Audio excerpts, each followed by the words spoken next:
ئەوانەی چاودێری نرخی دۆلار دەکەن پێویستە ئەم زانیاریانە بزانن. ئایا ئەو بەرز و نزمیەی ئەو چەند ڕۆژەی دۆلار ئاماژەم بۆ گۆڕانکاری گەورەتر لە نرخی دۆلار؟ چێن ئەوانەی لە پشت یاریکردنن بە نرخی دۆلار و بۆ چمە بەستێک دەیکەن؟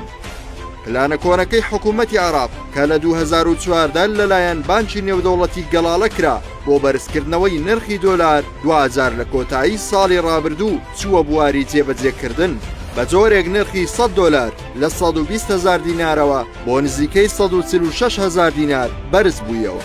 بە گوێرەی لێکدانەوەی چاودێران ئەم دۆخەی ئێستای نرخی دۆلار بەرامبەر دینار بەجێگیری دەمێنێتەوە، چونکە بانکی ناوەندی ئامانجەکەی خۆی پێکاوە و بەنیاز نییە هیچ گۆڕانکاریەکی نوێ لە نرخی دۆلار بکات بەم زووانە. بە تایبەت کە لە یاسای بودجەی ساڵی 2021 عێراق نرخی $100 بەرامبەر 145,000 دینار جێگیر کراوە.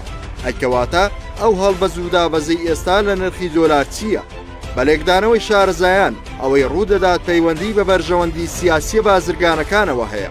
بەوپێی زۆرینەی بانکە ئەهلیەکان و ناوەندەکانی ئاڵوگۆڕی دراو لە عێراق و هەرێمی کوردستانیش بەدەست سیاسیە بازرگانەکانەوەیە، بۆیە ئەوان لە پێناو بەرژەوەندی و قازانجی خۆیان بەرزی و نزمی بە نرخی دۆلار دەکەن. بۆ نمونە لە کاتی گفتوگۆی پەسەندکردنی بودجە لە ڕێی کوت لە پەرلەمانیەکانەوە هەڕەشەی دابەزاندنەوەی نرخی دۆلاریان بۆ 120,000 دینار دەکرد. لە کاتێکدا بە گوێرەی یاسا ئەوە دەسەڵاتی پەرلەمان نییە بڕیار لەسەر ئەو بابەتە بدات، بەڵام ئامانجیان دابەزاندنی نرخی دۆلار بوو بە شێوەیەک تا 143,000 بۆ هەر $100 دابەزی.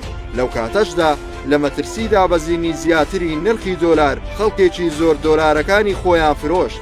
سیاسیە بازرگانەکانیش لە ڕێگای بانک و ناوەندەکانی ئاڵوگۆڕی دراویان دۆلارەکانیان لە خەڵک کڕی و ئێستاش دووبارە نرخەکەیان بەرز کردەوە. چاودێران هانی خەڵک دەدەن کە چیتر ئەوەندە چاودێری ئاڵوگۆڕی دینار بۆ دۆلار و بە پێچەوانەشەوە نەکەن لەبەر مەترسی گۆڕانکاری گەورە لە نرخی دۆلار. بەوپێی بانکی ناوەندی ئێستا هیچ پلانێکی گەورەی بۆ گۆڕانکاری نییە، تەنها لە حاڵەتێک نەبێ کە دووبارە قەیرانێکی گەورەی دارایی لە عێراق بەهۆی تێکچوونی دۆخی ئابووری لە ئەگەری دابەزینی نرخی نەوت و توندکردنەوەی ڕێوە شوێنەکانی خۆپارێزی لە کۆڕۆنا لە ڕێگای قەدەغی هاتوچۆی سەرتاسەری کە هەردوو ئەگەریش ئێستا دوورە.